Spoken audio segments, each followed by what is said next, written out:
other illness, every cold, every cough, every bronchitis, every what the heck ever it was, I didn't miss any school, because also goody two shoes.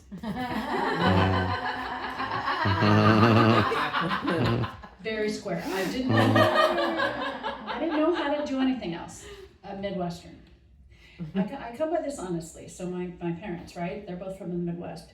So my mom's, I got this KY jelly, and I said, well, you know, and she's definitely lost a step in terms of comprehension, in terms of remembering what she just said, what I just said.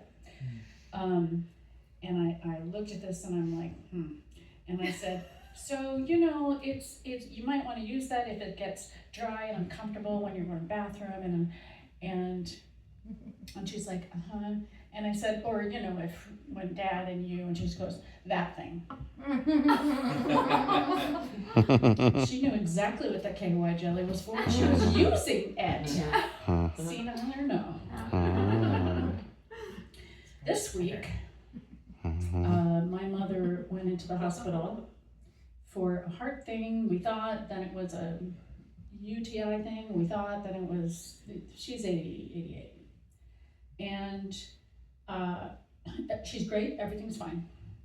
It was harrowing because it was my parents, and it was 2 days, and it was just the things that your parents do to you.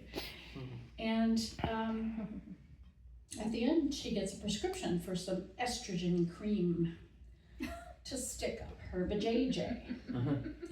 And I'm pretty confident she knows how to stick things up her vajayjay. 5 children, and 2, KY jelly. Well, my dad texted me yesterday, and he's come home with a new prescription she's gotten. And among them, he's opened the instructions for the estrogen cream.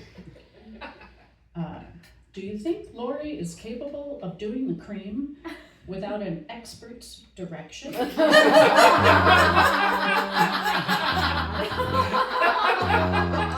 He's always asking me for help for feminine things. Like, I don't know what page she wants at the hospital. It's fucking weaponized incompetence. I'm not going to say that to her. But it's like you've been married for 68 years. You cannot pick out a t-shirt and some panties and some pants. And I said, yes. For 2 weeks, every day, she squeezes the cream onto her finger from the fingertip to the first bend, maybe 3/4 inches or so, and spreads that up into her vagina. Parentheses, you can say the word Dad, be brave. 2 weeks every day, that's what counts. Are you capable of gently, patiently reminding her? That's the hardest part, actually. And double checking for 14 days in a row.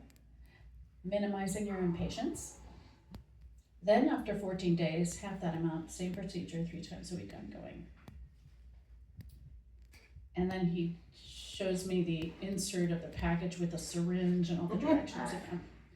Do you know what the prescribed dose is? Just told you that.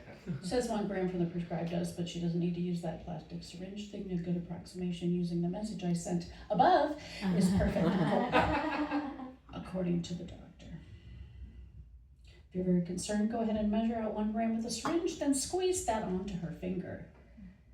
Then I encourage you. My father is very impulsive, very impatient, sweet man, loves my mom, is very vocal about it, but he's a little bit like me. He's kind of all over the place. I find it easy to do while lying in bed, I said. And then he says, 1 question. Do you think she will get it to the right spot? And then I said, I think she knows where her vagina is. Parentheses, say it, Dad. Vagina. I talked with her about it yesterday, and she seemed very comfortable with the idea.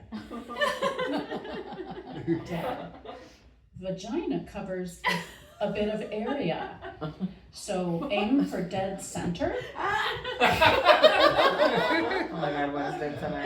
It doesn't actually. Everything outside of the hole is called the vulva.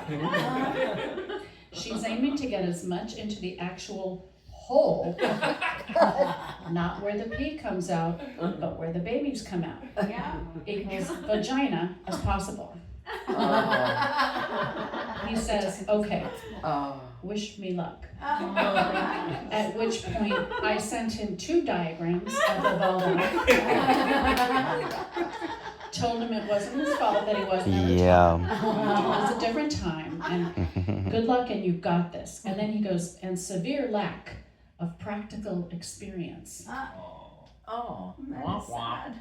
I said, you have enough practice to have made 5 babies. Yeah.